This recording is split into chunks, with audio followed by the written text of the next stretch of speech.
Բարև ձեզ սիրելի հայրենակիցներ, մենք շարունակում ենք դարձ դեպի տուն հաղորդաշարը, դարձ մեր ազգային ակունքներին, մեր արմատներին։ Այսօր մեր զրույցի թեման է հայկական տոմարի քաղաքակրթական դերը, եւ այդ թեմայի շուրջ զրուցելու համար հրավիրել ենք տոմարագետ, հայագետ պարոն Սիմոնյանին, Սերգեյ Սիմոնյանին։ Պարոն Սիմոնյան, ժամանակակից աշխարհը կանգնած է լուրջ մարտահրավերների առաջ։ Մենք ականատես ենք ներկայիս քաղաքակրթական հոգեվարքին ըստ էության։ Դուք նշում եք, որ հայկական տոմարը կարող է քաղաքակրթական դեր ունենալ։ Ինչպես կարող է, ասենք, այդ քաղաքակրթական դերը, ինչպես ինքը կարող է ունենալ, ինչ ազդեցություն կարող է ունենալ հասարակության վրա, ինչպես կարող է փոխել, ասենք, մտածելակերպը, մոտեցումները, որ ասենք հնարավոր լինի մի քիչ ավելի նենց պարզաբանենք, բացատրենք, որ ունկնդիրն էլ հասկանա, թե ինչպես դա կարելի է անել։ Բարի։ Հայկական տոմարի քաղաքակրթական դերը հատկապես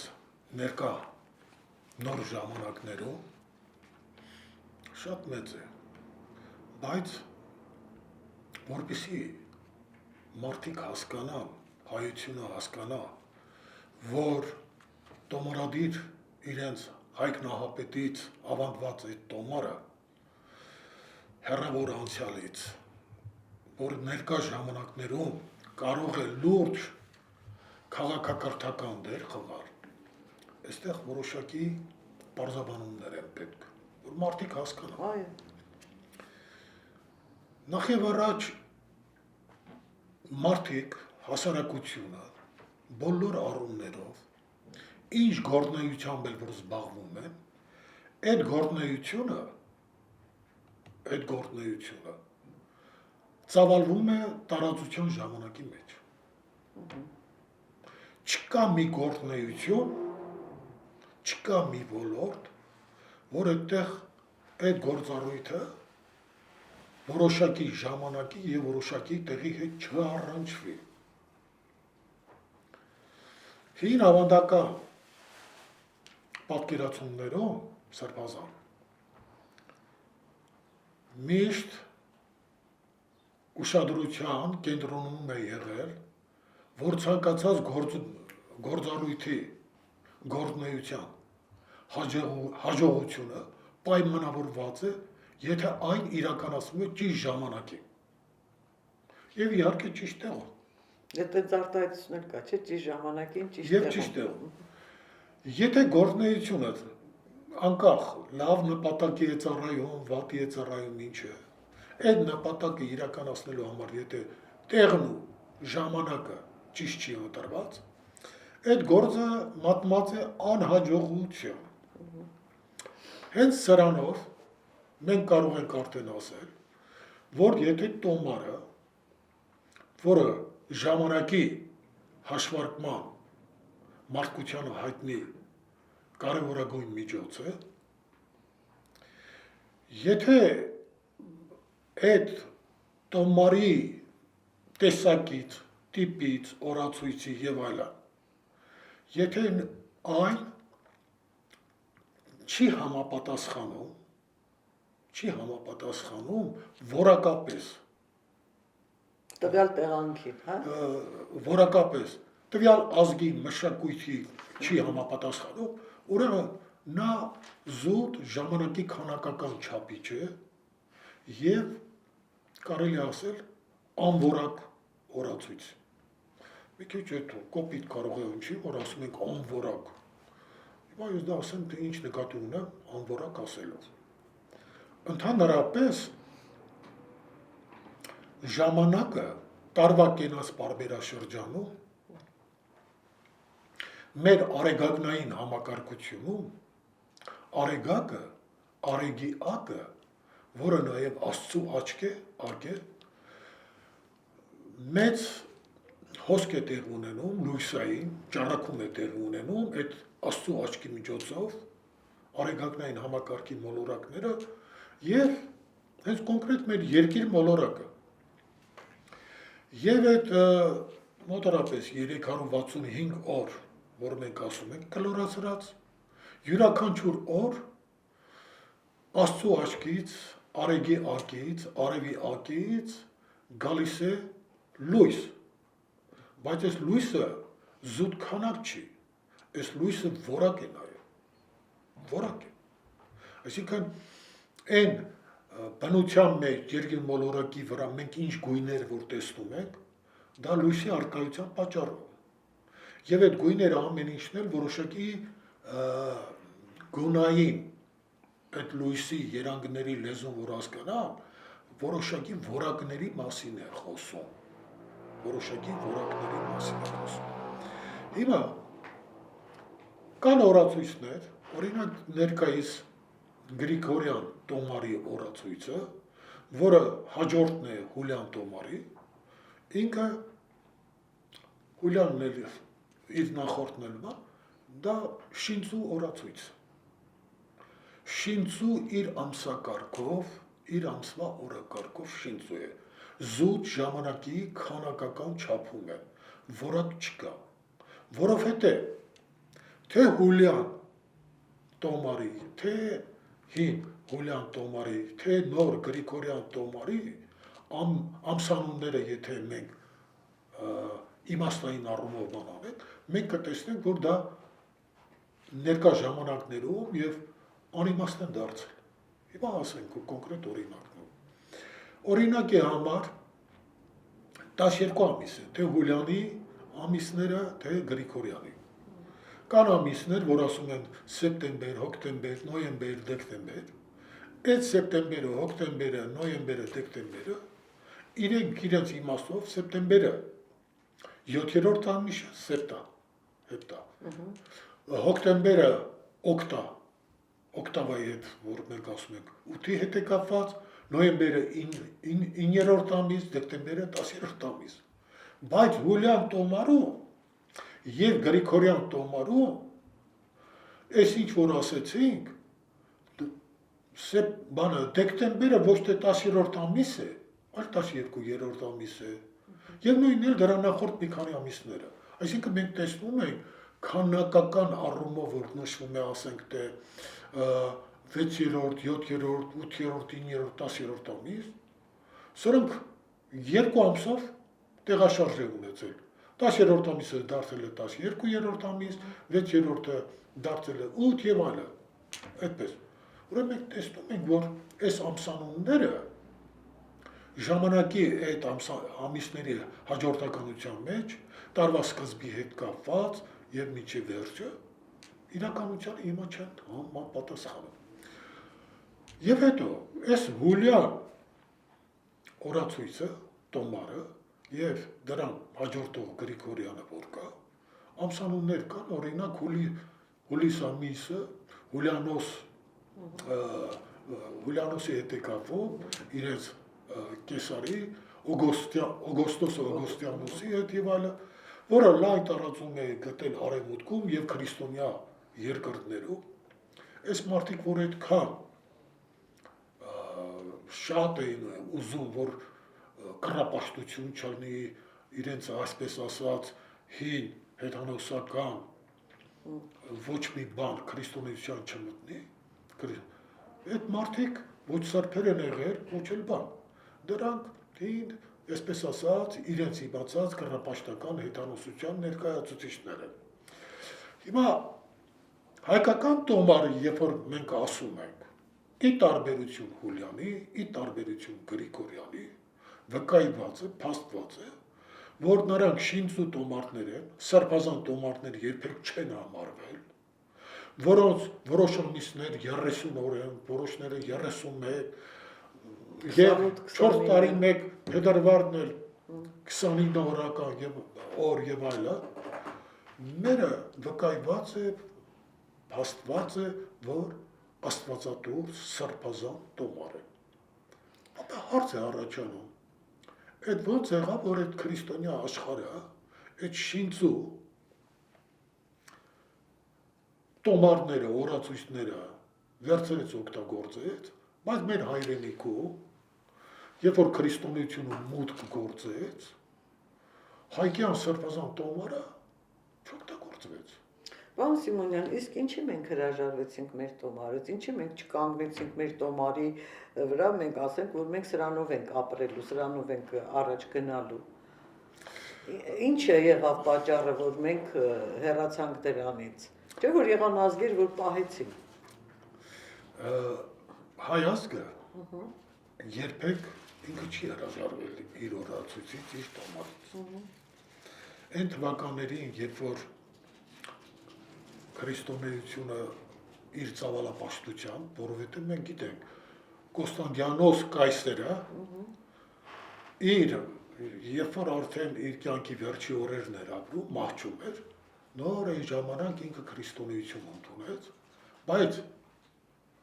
աշխարհակալական, կայսերական նկարտումներից ելնելով, նրանք շատ լավ հասկանում են, որ քրիստոնեությունը որպես կրոն, եթե կարողանա կայսրությունում արմատավորել, այդ դեպքում ամբողջ կայսրության տարածքում, տիրույթում, տարբեր ազգեր, ժողովուրդներ եւ այլն, բոլորը ուրեմն կգան մի կրոնի ենթակայության տակ եւ նրանց կառավարելը ավելի հեշտ կլինի։ Երբ որ 301 թվականին, մոտավորապես որ ասում են, Գրիգոր Պարթևի եւ Տրթատ III գլխավորությամբ, հովանավորությամբ, երբ որ այդ մուտքը քրիստոնեության մուտքը եղավ, իմիջիայլոց ասեմ, դա շատ խաղաղ ճանապարհով չի եղել, պարտադրանք ա եղել, դիմադրություն ա եղել, որովհետև այն ժամանակ քրիստոնեությունը այն ձևով, որ մուտք էր գործում, լայն մասաների համար, ժողովրդի համար, երբ որ հազարավոր տարիներով արմատացած էր հայկականությունը, արևապաշտությունը, հայոց բարեպաշտական այդ հավատքը, իրենց համար քրիստոնեությունը դա աղանդ էր, օտարածին մի աղանդ էր։ Դա բոլորն այն ժամանակին ասում, որ այն ժամանակ լայն տարած ուժի միջոցով այդ գործողությունները կատարվեց եւ մուտքը տեղի ունեցավ վերևներից, թագավորի օգնությամբ եւ մյուսների օգնությամբ։ Մենք տեսնում ենք, որ թե Գրիգոր Պարթևը, թե Տրթատ III-ը իրենք ծագումով հայկազուններ չեն։ Բոլոր դեպքերում Տրթատն էլ շատ այնպես հակված չէր այդ քրիստոնեության մուտքին, բայց չեմ ուզում հիմա մենք դրան անդրադառնանք, բանը հասավ նրան, որ նա էլ համաձայնվեց եւ թագավորական զորքը իր հետևը գցած Գրիգոր Պարթևը կարողացավ ուրեմն այդպես քրիստոնեությունը մուտք գործել։ Այդ ժամանակ ուրեմն իրենք ամեն ինչ արեցին, որովհետև տեսան, որ հայկական ազգային հավատքը շատ խորը արմատներ ունի եւ այլն, իրենք ուրեմն ինչ արեցին, իրենք նախ եւ առաջ ինչ ազգային հայկական կար, դրանք բոլորը մերժեցին, հատկապես նյութական, հայկական մշակութային արժեքները ոչնչացվեցին։ Ագաթ պատմության մեջ վաղ նկարագրված է, թե այրեցին, քանդեցին, հրաժարվեցին եւ այլն եւ այլն եւ այլն։ Եվ դա մի օր չտևեց, երկու օր չտևեց, դա մոտավորապես 1 դար, 100 տարի այդ գործընթացը գնաց։ Արդեն 5-րդ դարասկզբին կարելի է ասել, որ հայկական ազգային նյութական մշակութային ոչ մի արժեք չմնաց։ Բոլորը ոչնչացված են։ Իսկ որից հետո արդեն մեծ վտանգ էր սպասվում մեր ազգային հայկական ինքնությանը։ Ես կարծես թե այդ հարցին պատասխանեցի, թե ինչ է ճոցել։ Բայց 5-րդ դարասկզբին, երբ որ ներմուծեցին մինչև այդ հույն եւ ասորի եպիսկոպոսներ, մոլերանտ կրոնավորներ, որոնք ասորերեն, հունարեն, քարոզներ էին տանում քրիստոնեությունը տարածելու, Վռամ Շապուհի ժամանակներում 5-րդ դարասկզբին Վռամ Շապուհ արքան ինքը շատ լավ հասկացավ, այն ժամանակ շատ լուրջ քաղաքական բաներ կար, եւ Պարսկաստանի եւ Հռոմի միջև Հայաստանը մասնատված էր, Հռոմը ուզում էր իր ենթակայության տակ ամբողջ հայքը վերցնել, Պարսկաստանն էլ իր հերթին իրեն, Վռամ Շապուհ արքան հասկացավ, որ եթե կարողանա հայալեզու գրավոր գիրը, նշանագրերը որոնեն վերականգնեն, դա կօգնի քրիստոնեության արմատավորմանը եւ քաղաքական, ուրեմն պետական ինքնուրույնությանը։ Եվ այդ քայլերը ձեռնարկվեց վերևից եւ արքայի կողմից եւ կաթողիկոսի Սահակ Պարտևը նույնպես աջակցեց եւ Մեսրոպ Մաշտոցն մեծ ներդրում ունեցավ եւ հաջողվեց նրանք կարողացան ուրեմն հայոց ազգային այգուբեն արեգական վերականգնել կարողացան, բայց մինչև այդ արդեն քրիստոնեության մուտքով 300 հատկապես Նիկիայի տիեզերական ժողովը, որ տեղի ունեցավ 325 թվականին, նրանք մերժեցին մինչ այդ մեր ազգային օրացույց տոմար ինչ կա չկա մերժվել էր եւ իրենք ընդունեցին գործողության համար, որ պետք է օգտագործվի Հուլիան տոմարը։ Այդ Հուլիան տոմարն էլ մի խայտարակ բան բերեց իր հետ, այդ որ մենք ասում ենք քաղաքակրթական տեսանկյունից դա կործանարար դեր ունեցավ Արևի Զար հայոց համար, որ այդտեղ տարին ուրեմն տարեսկիզբ, տարեգլուխ հունվարի 1-ն էր զմերվա այդ ամսվա, իսկ օրվա սկիզբն էլ կեսգիշերը։ Այն դեպքում որ հազարամյա պատմություն ունեցող, մեծ ավանդական, այդպես ավանդ ունեցող, մշակույթ ունեցող, մենք մեր օրը սկսվում էր արևածագով, մեր տարին էլ սկսվում էր գարնանամուտով։ Դուք պատկերացրեք, թե հայ մարդու արևազարմ հայի համար այս Հուլիան տոմարը, որ օրը պետք է հաշվենք կեսգիշերից սկսած եւ տարին էլ ուրեմն ձմեռը պետք է բանանենք։ Ճիշտ է, այդ Հուլիան տոմարը հաշվարկների համար ես ասեցի, դա քանակական հաշվարկների բան էր եւ ինքը անորակ մի բան էր։ Քաղաքակրթական առումով այդ որ ասում են լույսի որդի, արևի որդի, չէ, Աստծո որդի որ կա, դա որակական բնորոշում է, որակական, դա քանակական որոշում չի, որ ասում են հոգին լույս դառնա, լուսավորիչներ, լուսավորիչ որ ասում են, լուսավորյալ որ ասում են, այդ լույսը հոգևոր աշխարհի հետ է կապված եւ դա իր հետ բերում է լույս, որակ ոգեղեն զորությունների ներգործությունը տեղ ունենում երկիր մոլորակ։ Հայկական տոմարը որպես սրբազան տոմար, որպես լույս աշխարհի հետ հաղորդակցության տոմար, մեր բոլոր ամիսները եւ ամսվա օրերը բոլորը ունեն լույսի որակական բնորոշում, գնահատական ունեն։ Անորակ օրերը բնութագրված են, որակավորված են, ըստ ամսանվան, ըստ ամսվա օրանվան։ Սա մի բացառիկ օրացույց է եւ սրա կարևորությունը նաեւ որ սա մեր մշակույթի կարևոր ցուցիչ է։ Այսինքն մեր տոմարը որպես կարևորագույն մշակութային ցուցիչ արտացոլում է մեր հավատքը, մեր կենսակերպը, մեր պատմական աշխարհագրական առանձնահատկությունները եւ առավել եւս ոգեղեն լույս աշխարհի հետ հաղորդակցությունը։ Այսինքն երբ որ մենք ասենք էլ մեր տոմարը չօգտագործեցինք, խախտվեց հայ մարդու կենսառիթմը, հա, այդպես եւ ինքը բայց դարեր շարունակ փաստորեն մենք այդ խախտված կենսառիթմով ապրում ենք, մենք ըստ էության մենք մեր կյանքով չենք ապրում, հա, տենց է ստացվում։ Սա փաստորեն այդ ռեժիմը կենսակերպի մտքով չէ, երբ որ ասում են նոր տարի է, հունվարի 1-ը, արդեն միտքը ինքը շեղվում է այն բնական կենսառիթմից։ Ինչպես կարող ենք մենք ասել մի ազգի, մի ժողովրդի,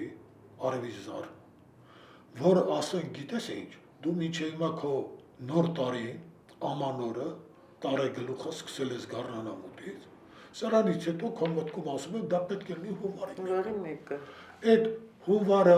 անվանումը, փետրվարը, մյուսները, հուլիանոս, օգոստյանոս եւ այլն, այդ թվերի այդ ամբողջ շեղումները բաները, դա ինչ կապ ունի քրիստոնեություն դա երբ որ գործածեց։ Եթե նրանք շատ էին ուզում սրբության հետ առնչվել, իրենք իրենց առջև հարց պետք է դնեին։ Այս երկիր մոլորակի վրա կա սրբազան տոմար, թե չկա։ Ճիշտ է թե չէ։ Եթե իրենք սրբությունը ուզում են սրբերի օրեր են, չէ՞ նշում։ Այս ինչ սուրբը, այս ինչ արծվա, այս ինչ օրը, ինչ օրը։ Բանավեծ սրբերի օրերը այդ շինծու սրբության հետ ոչ մի կապ չունեցող հուլիան գրիգորյան տոմարներով են նշում։ Իրենք ընտրություն մի բան կա։ Նախ եւ առաջ քրիստոնեությունը այն որ 5 կտակարանով նոր կտակարանով որ կա, այդտեղ մի բան կա։ Կամ իրենք պետք է օգտագործեին մովսիսական, հրեական օրացույցը որպես ժառանգություն ավանդույթ, կամ իրենք պետք է մտածեին դրանից բացի ինչ կա։ Հրեական, հուդայական ավանդույթի մովսիսականի մեջ որ կա, այստեղ մեկ ուրիշ բան կա։ Նրանց մոտ եկեղեցական, կրոնական եւ ընդհանրապես իրենց մոտ օրվա սկիզբը համարվում մայրամուտը։ Մայրամուտ։ Նույնը նաեւ իսլամում է։ Իրենց օրը սկսվում է մայրամուտի։ Դուք պատկերացնում եք։ Այսինքն մեզ նման էլ ուրիշ ազգ չկա, որ իր օրը սկսեր արևածագով։ Հիմա կասեմ կանրադառնա։ Բայց ի՞նչն է հետաքրքիր, մեր ազգը այդպես հեշտությամբ բան չարեց, էլի, չենթարկվեց այդ ռեժիմին։ Վկայություն կա, որ 12-րդ դարում Ասորի եպիսկոպոս Դիոնիսիոս Բար Սալիբին հակաճառություն հայոց դեմ, տարբեր հարցերի բանով, ասում են հայերը վարդապետները, սրանք իրենց օրը սկսում են արևածագով, Վարշավոյսի։ Այն դեպքով, որ Մովսես Մարգարեի բանով, ավանդությամբ մեզ տրված եւ այլն, օրը պետք է սկսել մայրամուտը։ Հիմա մենք երբ որ նայում ենք սեմական ազգերը որ կան, այն ազգերը, որոնք այնպիսի աշխարհագրական տարածքում են ապրել, գոտիում են ապրել, որտեղ ասենք անապատային է եղել, օրվա հիմնական տարվա մեջ ժամանակ արևակիզիչ ճառագայթները որ կան, նրանք իրենց ակտիվությունը սկսել են մայրամուտից հետո։ Պատկերացրեք միտեղ անապատային կապկիզիչ, հասարակածային գոտի եւ այլն, որտեղ արևածագից մինչև մայրամուտ մարդիկ սպասում են, թե երբ է սկիզիչ արևը բարձր ջերմաստիճանը բան կլինի, լուսինը դուրս կգա, բան կանի, որ իրենք իրենց ակտիվությունը ցուցաբերեն։ Բնականաբար այդ ընդհանրապես կա, չէ, արևի զարմ, լուսնի զարմ, հասկացություն կա։ Լուսնի զարմի համար այդ լուսնապաշտությունն էլ այդպես վերացական բան չի։ Մենք տեսնում ենք, որ այդ ազգերը զուտ արեգակնային օրացույց չեն օգտագործել։ Իսլամում, երբ որ իրենց օրն էլ մայրամուտից է սկսվում, մաքրամաքուր լուսնային օրացույց, մաքրամաքուր։ Իսկ ասենք մովսիսականության մեջ, հուդայականության մեջ իրենց մոտ լուսնա արեգակնային օրացույց։ Այ որ ասեցիք մերը մաքրամաքուր արեգակնային սրբազան է։ Պարսիկների մոտ, զարադաշտականների մոտ, նրանց մոտ նույնպես արեգակնային օրացույց է։ Նրանց մոտ նույնպես արևածագով կամ կեսօրով։ Բայց պարսիկ մուսուլմանների մոտ փաստորեն սկսվում է մայրամուտից, չէ՞։ Մայրամուտից։ Բայց զրադաշտականությունը մինչև իսլամի ընդունել է, իրենք երբեք մայրամուտից դա շատ անարգանքի նման մի բան էր, էլի։ Ընդհանրապես անտրամաբանականն էլ է, որ ասենք օրը սկսվում է կեսգիշերին։ Այդ շատ անտրամաբանական է, բնականաբար օրը, տարին եւ այլն։ Հիմա հիմնական խնդիրը հետեւյալն է, հայկական տոմարի քաղաքակրթական դերը։ Տարի էլ կա, ամիս էլ կա, օր էլ կա, տոմար էլ կա։ Այս բոլորը երբ որ մենք հաշվի գանք, քաղաքակրթությունն էլ կա։ Ներկայիս այս արևմտյան քաղաքակրթություն, արևելյան քաղաքակրթություն, որ երբ որ մենք նայում ենք, եւ այդ քաղաքակրթության ուրեմն ազդեցության գոտիները երբ որ նայում ենք, թե այս մարդիկ իրենց կյանքում, էլի, ինչ շահերով են ուղղորդվում, սրանց կենսակերպը, սրանց նպատակը, սրանք ինչ են բաղձում, երազում, ինչ են երկրպագում, մենք տեսնում ենք, որ այս քաղաքակրթությունը արևմտյան, արևելյան ներկա ժամանակի, սրանք լավ ապագա չեն խոստանում, երբեք լավ ապագա չեն խոստանում, որովհետև սրանցից ոչ մեկը, երբ որ մենք վերցնում ենք, իրենք չունեն մարդկության կենսակերպը կարգավորող, ուղղորդող, նորմալ, տոմարական օրացության համակարգ չկա։ Հիմա մենք արևմուտքը ամբողջ Եվրոպան, արևմուտքը Գրիգորյան տոմարն է, չէ։ Մինչև էդ էլ Հուլիան տոմարն էր։ Սրանք օգտագործեցին, հիմա այսօր իներցիայով այս տոմարը էլ օգտագործում են։ Հայության մեջ 325 թվականին Նիկեայի եկեղեցական ժողովին Հուլիան տոմարը ընդունեցին եւ 1920 թվականից 23-20 թվականից էլ Գրիգորյան տոմարը Հայաստանում, երբ որ արդեն սովետական խորհրդային կարգերը բանարեցին։ Այսօր էլ մենք ամբողջ սովետական ամբողջ 70-ամյա ժամանակաշրջանում եւ ներկայումս էլ մեխանիկորեն իներցիայով մենք նոր տարի նշում ենք հունվարի 1-ին, առանց մտածելու, որ դա մեզ ոչինչ չի տալիս, բացարձականապես, դա մեր հոգևոր ոլորտում, հոգեկանում, մեր մտածողության, մեր մշակույթի առումով, այդ զմերվա, այդ օրը, երբ որ նոր տարի ես նշում, խաչ ես քաշում, մահացու խաչ ես քաշում, այն բոլոր դրականին, կարևորին, ինչ մինչև այդ մեր ազգը հազարամյա տարիներով ապրել է եւ բարգավաճել է։ Սա ուրեմն պետք է ճիշտ հասկանալ եւ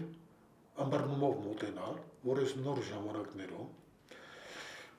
ձկան դարաշրջանից ջրոսի դարաշրջանի այս անցման շրջանում որքանով էլ որ իներցիայով մեխանիկորեն շարունակեն այդ ռեժիմը պահպանել, դա կյանք չունի։ Այդ ռեժիմը պետք է ուրեմն հրաժարվել դրանից։ Դա այն նոր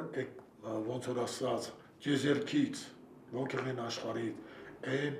դարական լիսկերը, որ գալիս են, բանազորական նոր դաշտերը, որ գալիս են, դա մարդկանց մեջ փոփոխություններ է մտցնելու։ Մարդիկ շատ պատրանքային այդ իրենց վերջին 2000 տարի ասեմ, քիչ ավելի, որ ապրել են այդ բաների տակ։ Այդ պատրանքի մասին, որ ես ասում եմ, պետք է հասկանալու համար ասեմ։ Միջնադարում քրիստոնեական մուտքից հետո ամբողջ Եվրոպան, քրիստոնեական աշխարհում մենք գիտենք, թե երկիր մոլորակի հետ կապված ինչ պատկերացում կար, որ երկիր մոլորակը դա տիեզերքի կենտրոն է, բոլոր ինչ կա չկա երկրի շուրջը պատտվում, նույնիսկ երկրի գնդաձևություններ հարցականի տրված հերետիկոսություններ համարվում, ինչքան մարդիկ դժեցին, որ ասեցին երկիրը կլոր է,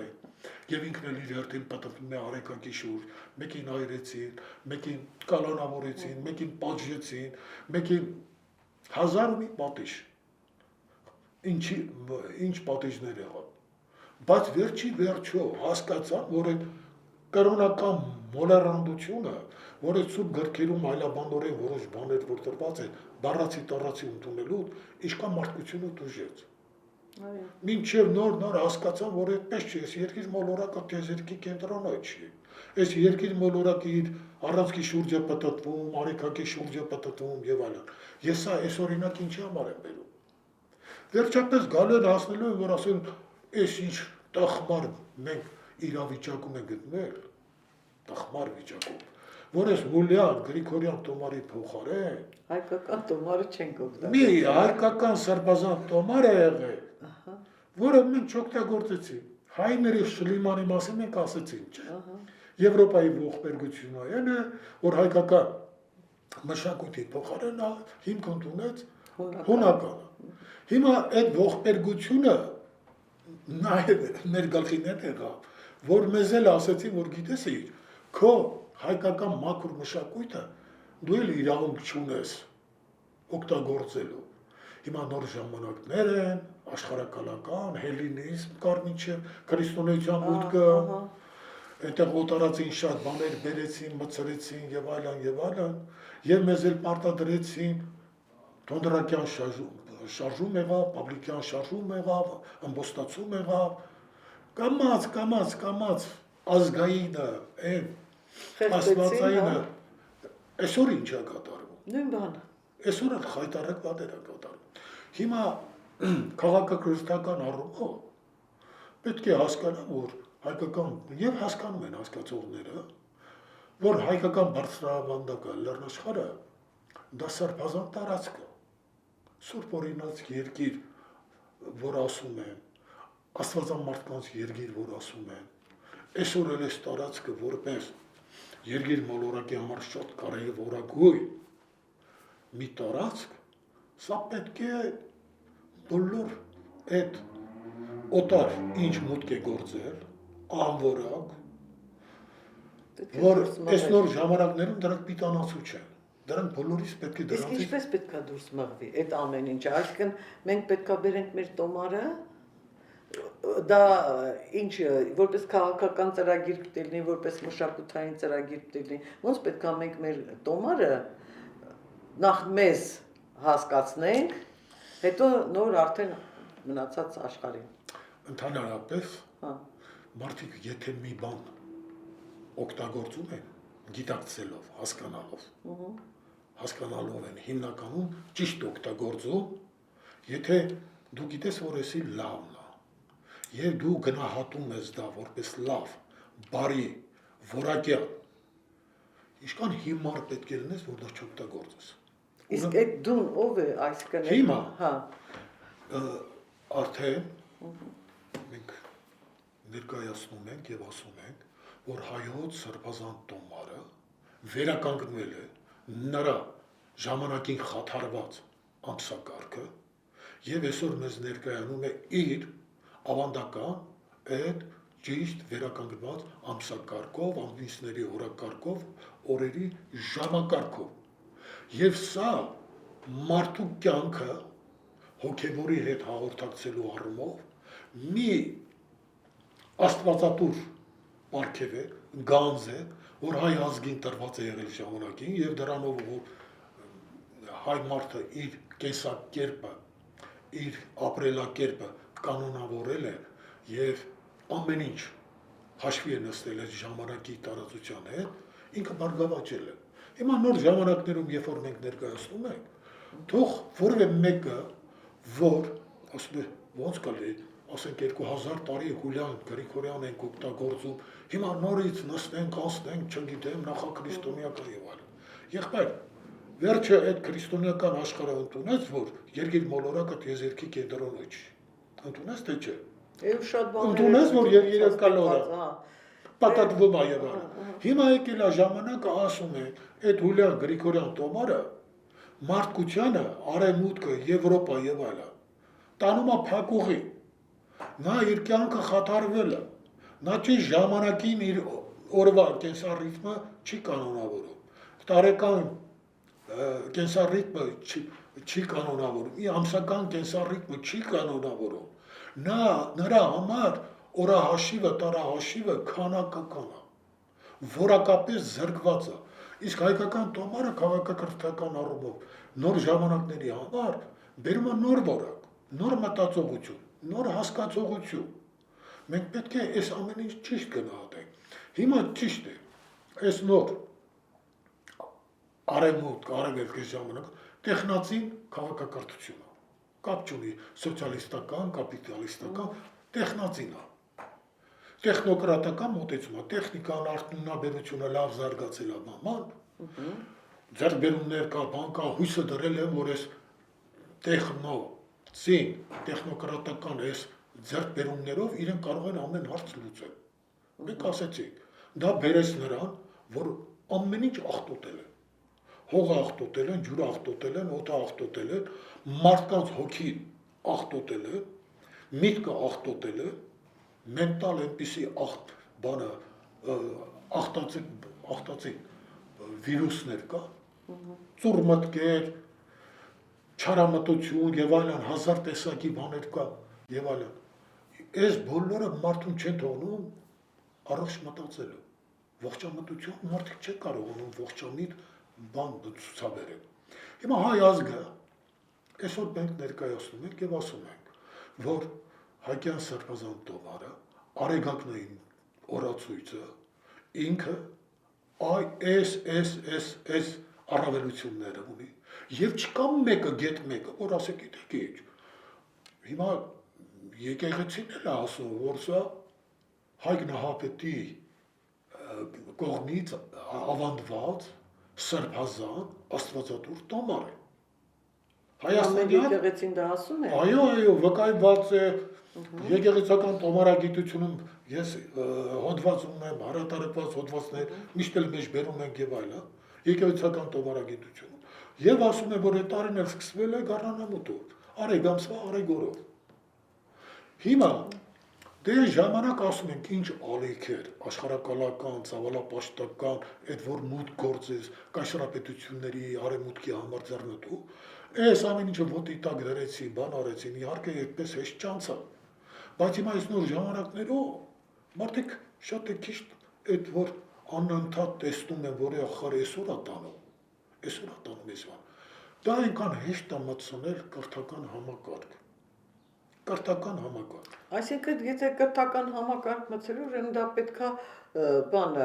պետության ծրագիր լինի, չէ՞։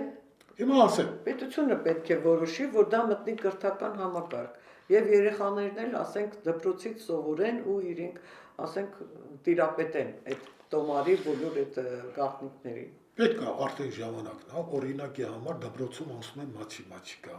ֆիզիկա, չէ՞, երկրաչափություն։ Բարձրագույն ուսումնական հաստատություններում ասում են բարձրագույն մաթեմատիկա, Այո։ բարձրագույն ֆիզիկա, հասկացություն կա, կա տոմարագիտություն, էլեմենտար ինչ-որ գիտելիքներ դպրոցում էլ են տալի,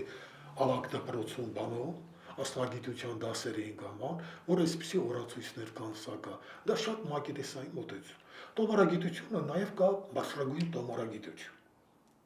Հիմա, երբ որ կամաց արդեն սկսվել է այս process-ը, որ գնաց, մենք տեսնում ենք, որ բարձրագույն տոմարագիտությունը դա հիմնականում առնչվում է Հայկյան Սրբազան տոմարին։ Որովհետև այն մարդիկ, որ օրացույց են ներկայացնում, տոմար են ներկայացնում, ես արդեն մեկ քառորդ դար այս գործի մեջ եմ,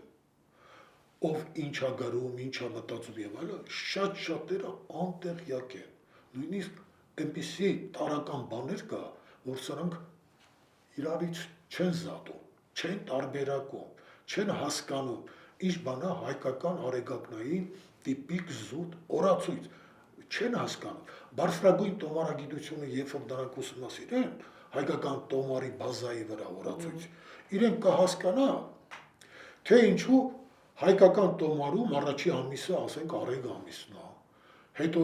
ահեկանն է, մարերինն է, նավասարդն է եւ այլն է, այդպես մինչեւ հրոտից եւ առարչական այդ 5 հավելյալ օրերը։ Նրանք կհասկանան, թե օրինակ հայոց ամիսների առաջի օրը ինչու արեգորն է, երկրորդը հրանդն է, երրորդը արամն է, մյուսը մարգարն է։ Այդ ես բարձել եմ, բացահայտել եմ, հասկացել եմ, բայց ձեզ ասում եմ, նույնիսկ ամսվա այս օրերի հաջորդականությունը տոմարագիտության մեջ, օրացույցների հետ կապված, ինչ որ հասանելի է, եթե դուք նայեք, լրիվ բանա, չեն հասկանում,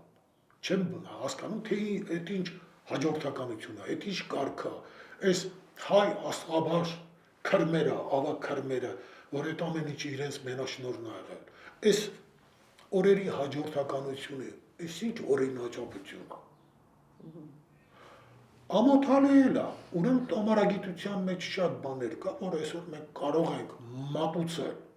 եւ ասել օրինակի համար, թե ինչու առաջի օրը արեգորն ամսվա, թե ինչու 8-րդ օրը Միհրի օրն է։ Ես հատուկ օրեր եմ ասում, ինչու 15-րդ օրը Արամազդի օրն է, ինչու 19-րդ օրը Անահիտի օրն է, ինչու 27-րդ օրը Վահագնի օրն է։ Կանգնում են, խոսում են, ասենք թե իրենք հայկական օրացույց են ներկայացնում, նայում են, չէ՞։ Այս մարդիկ այս հարցերի պատասխանը չունեն, որովհետև իրենք խորքային չեն հասկանում դա ինչ բան է։ Որովհետև իրենք չեն հասկանում, երբ որ հայը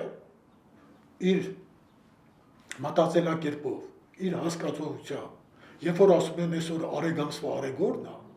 արդեն ասում են, որակավորում են օրը։ Թե սա ինչ որակի լույս է գալիս երկիր մոլորակ։ Եվ այս ինքը իր վարք ու բարքը, իր գործունեությունը, իր ամեն ինչը, երբ որ գիտի արեգամսվա արեգորն է, ինքը գիտի ինչ պետք է անի։ Երբ որ ինքը գիտի, ասենք արեգամսվա Անահիտ օրն է, ինքը գիտի դա ինչ օր է։ Աստղիկ օրն է, գիտի դա ինչ օր է, Վահագնի օրն է, գիտի ինչ օր է։ Այսինքն ամեն ինչը որակավորված է։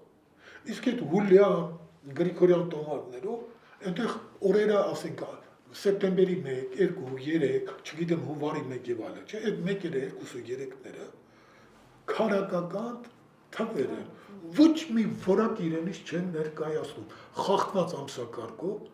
բնության օրինաչափությունները լրիվ խախտված վիճակում է։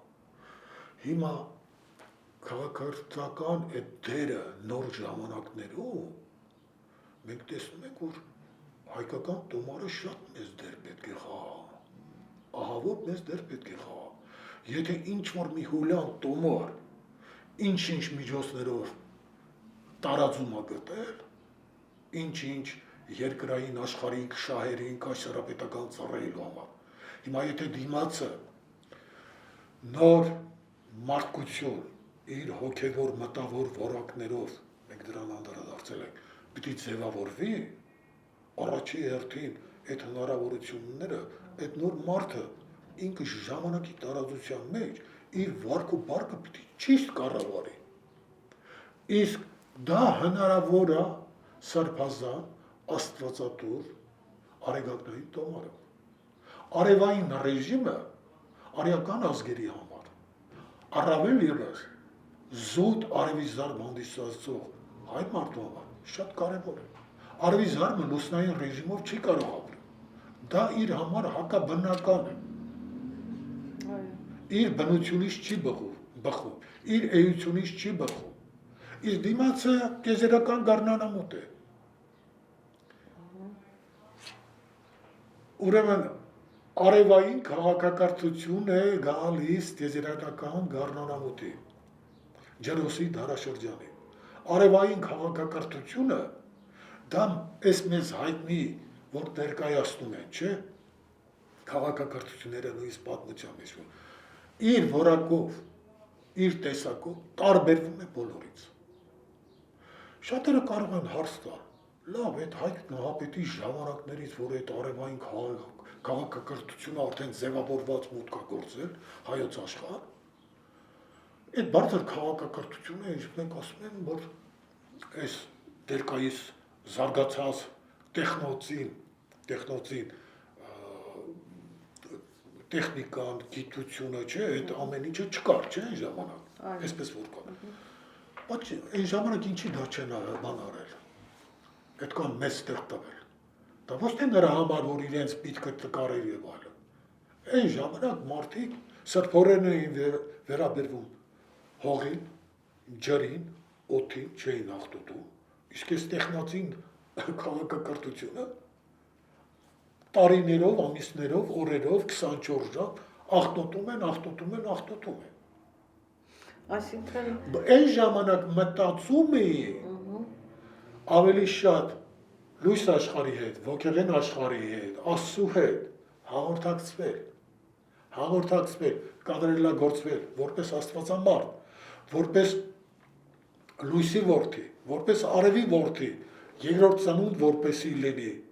որ ինքը այդպես անձը չկորչի եւ այլն։ Սա առաջնային էր։ Եվ այդ ժամանակ արևային քաղաքակրթությունն էր։ Իրենց պետք չէր տրակտոր, արբանյակ, չգիտեմ ինչ, հոգով, այսինքն հիմա արդեն խոսում ենք, չէ, որ գոյություն ունի աստեղային մարմին, աստրալ մարմին, կամ մենտալ մարմին, մտքի մարմին, չէ, եւ այլ բարձր մարմիններ կա։ Այս ժամանակ գիտեն, որ իրենք կարող են իրենց աստրալ մարմնով, աստեղային մարմնով, կարող են ճամփորդել։ Իրեն արբանյակ պետք չէ։ Հա, բայց դա բոլորին տրված չէր, չէ՞։ Երկրորդ ծնունդից հետո կատարելագործման ժամանակ իրենք երբ որ բյուրեղանում էր հոգևորը եւ այլն,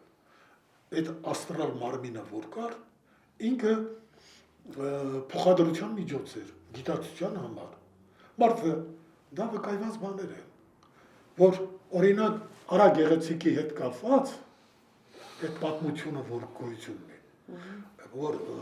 մենամարտի ժամանակի Շամիրամի այդ զորքերի հետ որ բան են արել, մի պատմություն կա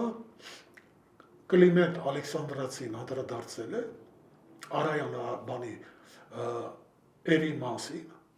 հայ Էրի մասի այդ պատմությունը, որ մարմինը երբ որ գտել են 10 օր ուզում էին հողին հանձնեին կամ այդպես բան անեին, բայց հետո այդ հոգին 10 օր հետո վերադարձել եւ պատմել այդ 10 օր թե որտեղ ա եղել, ճամփորդել ա ինչ արել։ Սա մի դրվագներից մեկն է, բայց այսօր արդեն գաղտնիք չի, որ են մարդիկ, որոնք հոգևոր մտավոր զարգացում են ապրել, կատարելագործում են արել, իրենց աստրալ մարմնով իրենք կարող են ճամփորդել։ Հինդուիզմում էլ այդ մի բանը կա, որ այդ ճամփորդության համար այս արբանյակներ, չգիտեմ ինչեր, բաներ, սուխ, մուխ, այդքան ծախսեր մաքսեր, բայց մարդը եթե հասել այդ բանը ունի, դա կարող է իր նուրբ մարմնով, իր գիտակցությամբ ճամփորդել, որտեղ որ ուզում լինի։ Լավ, արեց սոկվելու մի այսպիսի պատմություն էլ ասում։ Ես երբ որ ժամանակին հետաքրքրված էի նաև Տիբեթի հոգևոր մշակույթով, տիբետյան լամաններից մեկը ինքը ունի գործեր, որոնք թարգմանվել են արևմտյան լեզուներով ռուսերենով կոնկրետ ես երբ որ որոշ իր գործերին բան արեցի, որոնք այս մարդը այնքան կատարելագործվել էր եւ նրա աստրալ մարմինը այնքան կատարյալ էր ճամփորդության համար։ Նա իր այդ բաներում պատմությունում գրում է, որ ինքը իր նուրբ աստրալ մարմնով մտնում էր Վատիկանի ուրեմն այդ գրադարան անձեռնամխելի ֆոնդ եւ նկարագրում է թե այդ գրադարանում ինչեր կար, բան կար։ Աստրալ մարմնի համար այդտեղ փական մական չկա։ Նուրբ մարմնով նա կարող է թափանցել եւ ինքը պատմում է թե այնտեղ ինչ է կարդացել, ինչ արել եւ այլն։ Ինչի համար այս օրինակը հիշատակեցի, որ իրոք այս նոր ժամանակներում մարդիկ պետք է լրջորեն մտածեն, որ կյանքի նպատակը ինչ է։ Նպատակը հոգու անձի ազատագրումն է, փրկությունն է։ Երկրորդ ծնունդը պետք է ապահովի։ Մարդը պետք է կարողանա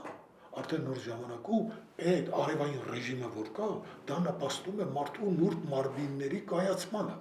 զարգացմանը, երկրորդ ծնունդին, որ նա կարողանա այդ նուրբ մարմնով կաշկանդված չլինի, որ ասի կարճած այս տարածքում։ Դուք պատկերացնում եք, որ դեպքում այդպիսի մարդկանց համար պետության սահման հասկացողություն գոյություն չունի։ Ինքը կարող է մարմինը այստեղ կոնկրետ այս իր բնակարանն է, իր որտեղ որ ապրում է, այդտեղ է, եւ ինքը այդ նուրբ մարմնով ճամփորդում է։ Այդտեղ չկա մեկը տամոժնի, որ ասի, դու գիտես ինչ, Հայաստանի սահմանները խախտել ես, գնացիր Եվրոպա, Վատիկանի գրադարան մտար, Պենտագոնի արգելված արխիվները մտար բան արեց։ Դուք ինձ ճիշտ հասկացեք, որ սա շատ լուրջ հարց է։ Դրա համար այս նոր ժամանակներում շատ բաներ կփոխվի։ Այն մտայնությունը, այն պատրանքը, որ կա, շատ այդ կարծրատիպեր կջարդվեն, կոչանա։ Այսինքն մարդկանց մտածողությունը կփոխվի, որտեղ ասենք հիմա որ տենց բան ասում եք, շատերը կասեն ֆանտաստիկայի ժանրից է, չէ՞, որ ասենք աստրալ մարմինը գնա, այսինչ տեղը, այնինչ տեղը, ասենք այստեղ մարդը այստեղ կարող աստրալ մարմինով գնա Ամերիկա հասնի, չէ՞։ Հա, բայց բանը իրոք այդ մարդկության մտածողությունը պիտի փոխվի, չէ՞, որ այդ ամեն ինչը ընկալի։ Այդ դուք ասում եք երկրորդ ծնունդ պետքա լինի, որ դա հնարավոր լինի։ Արդյոք ընդունելու, ընկալելու համար է պետքա երկրորդ ծնունդ ունենա մարդը։ Այստեղ մեկ ընդմիշտ մի լավ բան կա, որ քրիստոնեության մեջ ասում են, որ մկրտությունից հետո տեղի ունենում երկրորդ ծնունդ։ Հա։ Դեռ չասեմ, եթե իրականում երկրորդ ծնունդ ունում է, բայց գաղափարը կա, խորհուրդը կա, որ լույս աշխարհի այդ աստվածային ոգեղեն ավազանից չէ, նոր ծնունդ է տեղ ունենում, դա հոգևոր ծնունդ է, մկրտությունից հետո։ Քրիստոնեության հիմնադիրը Հիսուս Քրիստոսը այդ մկրտությունը 30 տարեկանում տեղի ունեցավ։ 30 տարեկան։ Բայց դե հիմա եկեղեցի բանը 8 օրականում, 40 օրականում եւ այլն մկրտում է եւ այլն, ասում է երկրորդ ծնունդ ունեցավ, նոր անուն է տալիս եւ այլն, ասում են ինքը քրիստոնյա է։ Սա մեծ պատասխանատվության հարց է, մեծ պատասխանատվության հարց, որ իրականում երկրորդ ծնունդը անգիտակից մարդու մոտ տեղի չի ունենում, դա գիտակցված ծնունդ է։ Դա բանական մարդու համար գիտակցված ծնունդ է։ Այդ գիտակցված ծնունդը գիտակցված հավատքի հետ է կապված, ոչ թե կույր հավատքի հետ։ Եթե կույր հավատքով հնարավոր է երկրորդ ծնունդ ունենա, հիմա տգետները վաղուց, երբ որ պատրանքների տակ են, նրանք բոլորն էլ սրբեր կդառնային։ Պետք է ճիշտ հասկանալ, այդ երկրորդ ծնունդը շատ կարևոր է, շատ կարևոր է։ Այս պատրանքներ կան, կարծրատիպեր կան, որ այս նոր ժամանակները պետք է իսպար վերանա։ Հիմա այդ որ ասում եմ, չէ, տելեպաթիայի հեռազգացության հետ կապված, հեռաձայնության հետ կապված, չէ։ Բոլոր հին քաղաքակրթություններից եկած պատմություններ կա, որ հոգևոր կատարյալ մարդիկ իրենց համար այս տարածությունը կիլոմետրերով հեռու, հազարավոր կիլոմետրերով չկա։ Իրենք կարող էին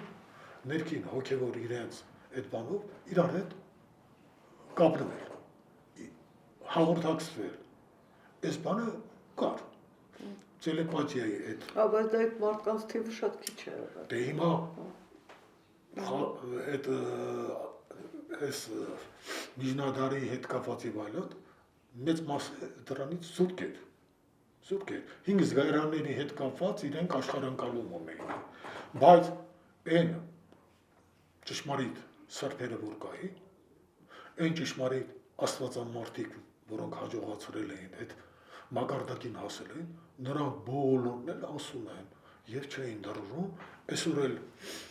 ժամանակակից ֆիզիկան գալիս է նույնիսկ դրան է հանգում, որ դա ժամանակակից գիտության տեսանկյունից լրիվ հասկանալի եւ ընդունելի է։ Քվանտային մեխանիկան եւ այլն, այս ամեն ինչը ընդունելի է։ Օրի վրա բանը։ Հիմա մի 150 տարի առաջ այս բջջային հեռախոսները որ կա։ Պատկերացնեք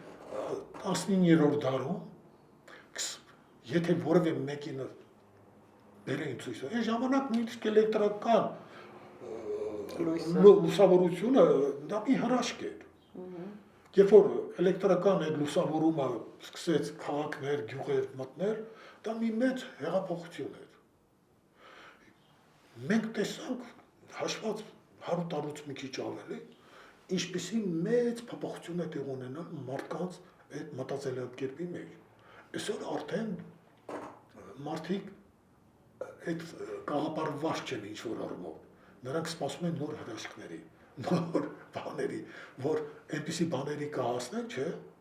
որ այս բջջային կոչված համակարգիչներ եւ այլն, չէ, սրանք ավելի նոր սերունդի բարձր տեսակի բաներ կլինեն, որ նույնիսկ մի քանի տարի առաջ երազել կարելի է, բայց առաջիկա տարիներին դրանք էլ լույս աշխարհ կգան եւ շատ բաներից կհրաժարվեն։ Հիմա ես այսպեսի, որպեսի մեր այսօրվա թեման ճիշտ ուղղությամբ նորից մենք կարողանանք ամփոփել եւ ասել, չմոռանանք, որ այս համակարգիչները կան, բջջային հեռախոսները եւ այլն որ կան։ Արհեստական ինտելեկտ, բանականություն, չմոռանանք, որ գիտությունը կենսաբանությունը, մարդաբանությունը այսօր ասում է, որ մարդու ուղեղը կենսահամակարգիչ է։ Այո։ Եվ այնպիսի հնարավորություններ ունի, այնպիսի պաշար ունի, որ այսօրվա ժամանակակից համակարգիչները չեն կարող մրցել նրա հետ։ Բայց հարց է առաջանում, այս կենսահամակարգիչը,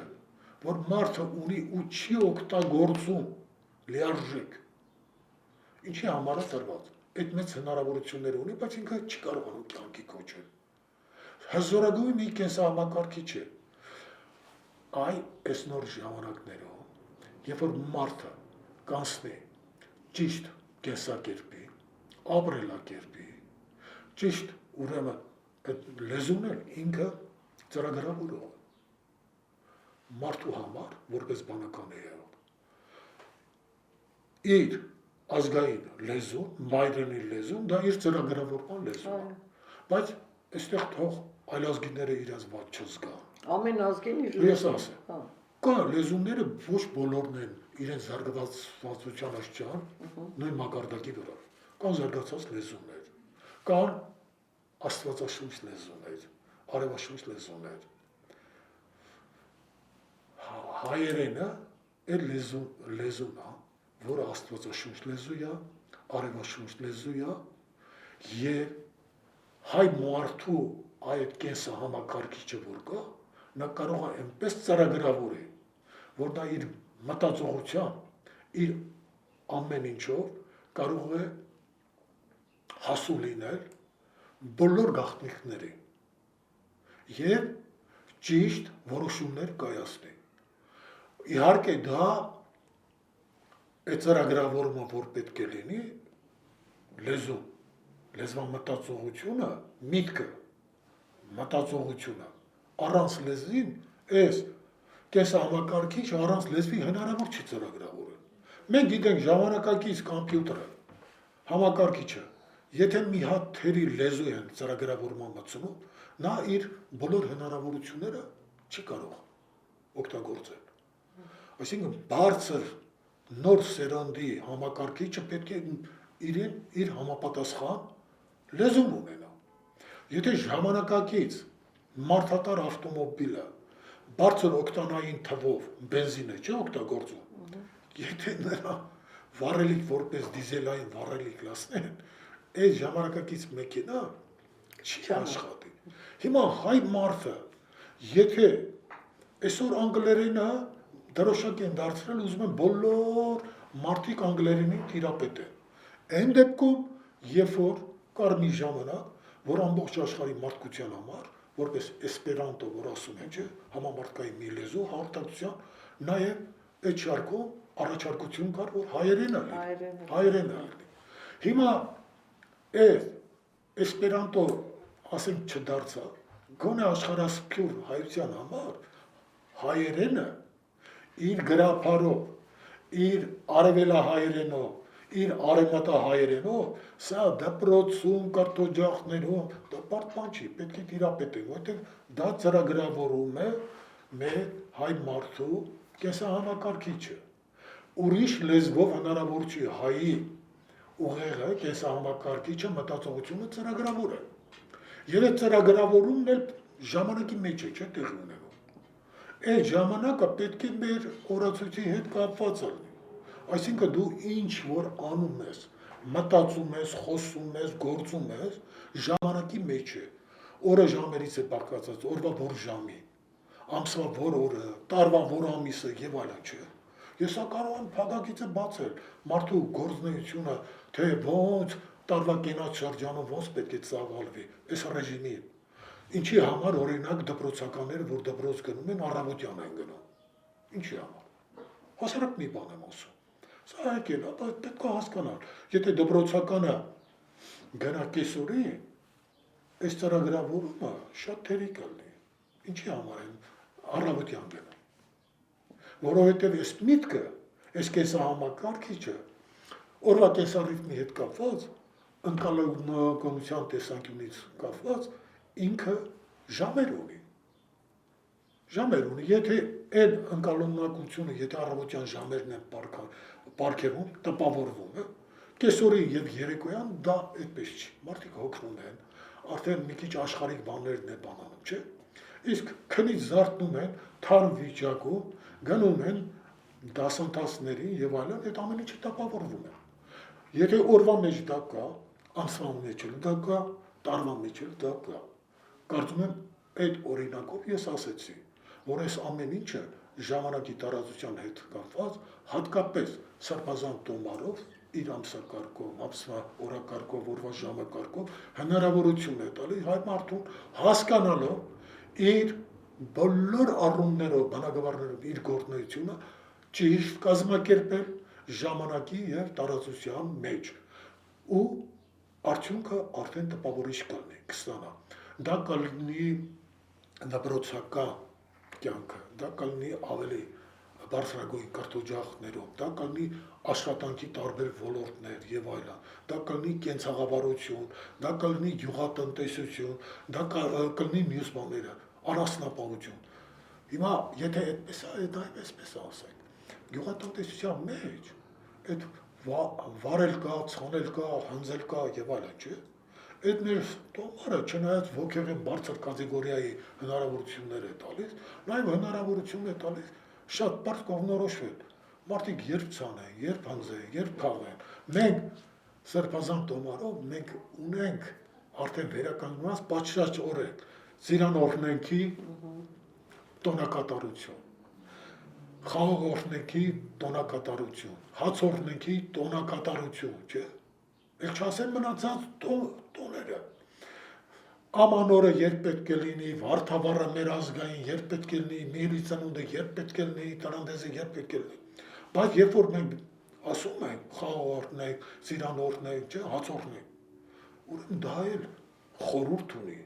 Այս բնության մեջ ինչ որ կատարվում է, Աստված բնության միջոցով է մարդու հետ խոսում։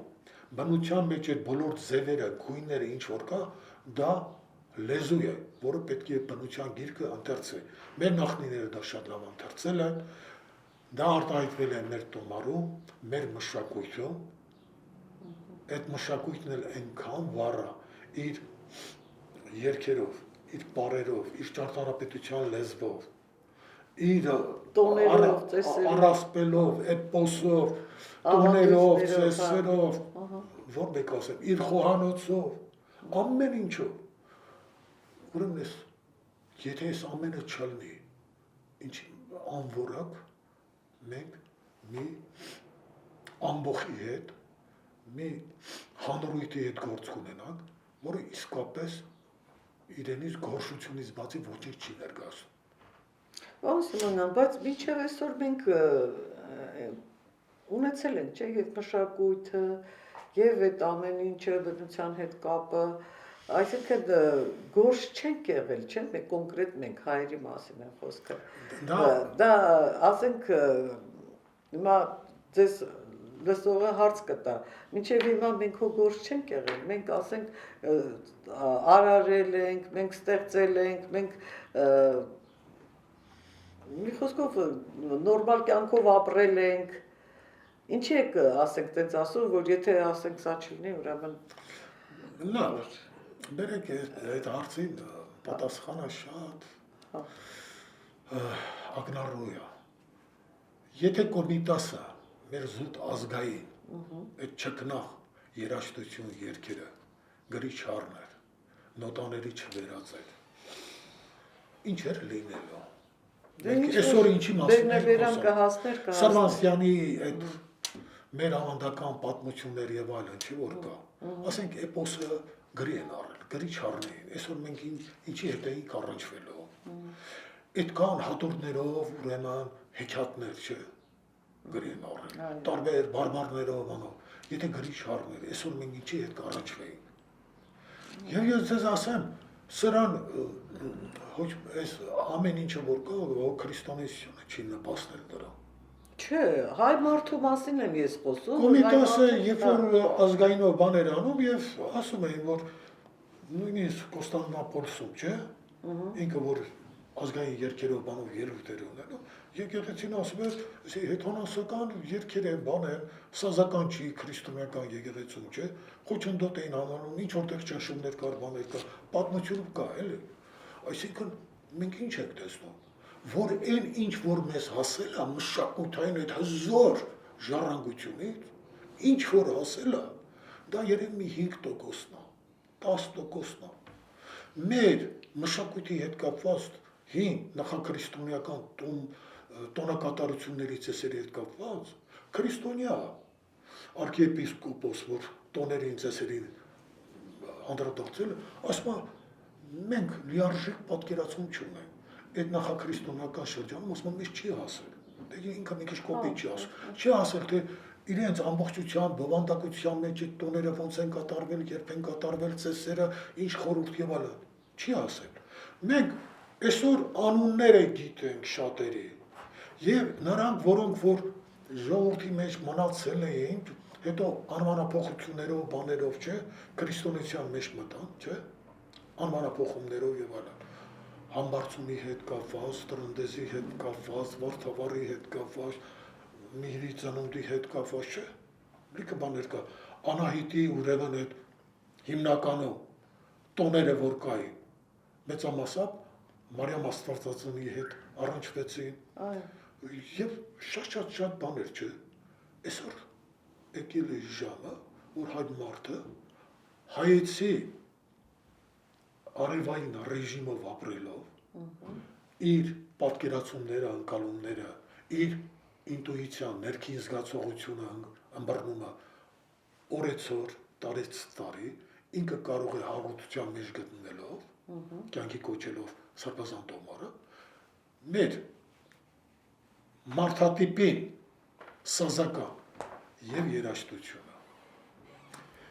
եւ մնացած մշակութային ինչ որ կա, տոնների հետ կապված, ծիսակատարությունների հետ կապված, ամեն ինչի հետ կապված, հետո ինքը կարող է վերականգնել, ավելի խորքային, ավելի բովանդակալի, դա դժվար չի, որովհետև մարդու համար անհասանելի ոչինչ չկա, երբ որ նա հաղորդում է ոգեղեն աշխարհի հետ, նա ցանկացած հարցի պատասխան իմանում է, ոնց կարելի է հարցը օպտիմալ, լավագույն ձևով այս վկերը տանել, ինչ անել, որ բարի նպատակի ծառայի, ինչ անել, որ հոգու համար բարենապաստ լինի, կենցաղի համար բարենապաստ լինի, բարգավաճ լինի, համամարտկային, նաև մեր ազգային մշակույթը այդ դեպքում ինքը օրինակ կծառայի ամբողջ մարդկության համար։ Հուսանք։ Չէ, դատարկ տեղը չենք ասում հուսանք։ Այսօր արևային են հայկական արժե համակարգը որ կա, դրա մասին մենք շատ ենք խոսել։ Դա պետք է կյանքի կոչվի։ Դա եւ օրացույցն է, տոմարն է, այբուբենն է, լեզուն է, եւ մշակույթն է, մեր բոլոր իր ճյուղավորումներով։ Դրանք պետք է կյանքի կոչվեն։ Եվ հետաքրքիր է, եւ հոգեհարազատ է, եւ այն օտարածի բաների հետ որ համեմատում ենք, նրանք մրցակցության մեջ չեն կարող մտնել։ Նույնիսկ համեմատելի չէ։ Հիմա կարծում եմ հաջողվեց, թե այս նոր ժամանակներով հայկական տոմարը քաղաքակրթական ինչ մեծ դեր կարող է կատարել։ Թե չէ մասնավոր օրինակներով բազմաթիվ ես կարող եմ բերել, բազմաթիվ, թե քաղաքակրթական առումով այս մարդիկ ոնց այդ ծառված, շեղված իրենց կենսակերպով, ապրելակերպով, նորից պետք է շողուլի գան ժողովրդի ասած, ճիշտ զարգացում ստան։ Դառնան իրենց արմատների։ Այո, դառնան իրենց արմատների։ Դարձ դեպի տուն։ Դարձ դեպի տուն, դարձ դեպի աստվածային, ոգեղեն, լույս, աշխարհ, լուսավորվեն։ Լուսավորվեն, այո։ Այո, լուսավորվեն։ Շնորհակալություն, պարոն Սիմոնյան։ Ես եմ շնորհակալ։ Տեսություն, սիրելի հայրենակիցներ։ Ստես։ Կհանդիպենք։